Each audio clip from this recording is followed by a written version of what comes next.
శేఖర్ భాష గారు నమస్తే. నమస్తే. ఏంటి ఈ ఢిల్లీ వరకు పోరాటం అనేది నాతో చెప్పారు లాస్ట్ టైం మాట్లాడుతున్నప్పుడు. అవసరమైతే ఢిల్లీ వెళ్తానని. వెళ్ళినట్టున్నారు ఢిల్లీ ఆల్రెడీ? అవును. చాలాసార్లు చెప్పాను. ఇది ఢిల్లీలో గట్టిగా ఒక సపోర్ట్ చేయాలి. ఇది మనం మార్చుకునే చట్టాలు కావు, మనం మార్చుకునే అంటే స్టేట్ గవర్నమెంట్ చేసే పాలసీస్ కావు కదా ఇవి. చట్టాలు మారాలంటే ఢిల్లీలోనే చేయాలి. అండ్ అలాగే జాతీయ పురుషుల కమిషన్ రావాలనేది కూడా అక్కడి నుంచే స్టార్ట్ అవ్వాలి. దీనికోసం మనం ఫస్ట్ నుంచి చెప్తున్నట్టుగానే మొన్న రీసెంట్గా ఒక ధర్నా చేసాం. అవును.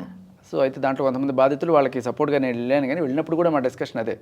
సో ఇక్కడ కాదు మనం చేయాల్సింది ఢిల్లీలో అని చెప్పి అనుకుంటున్నప్పుడు అతుల్ సుభాష్ చనిపోయారు కదా, వాళ్ళ బ్రదరు, ఇంకా ఇలా దాదాపు మనకు తెలియని విషయాలు.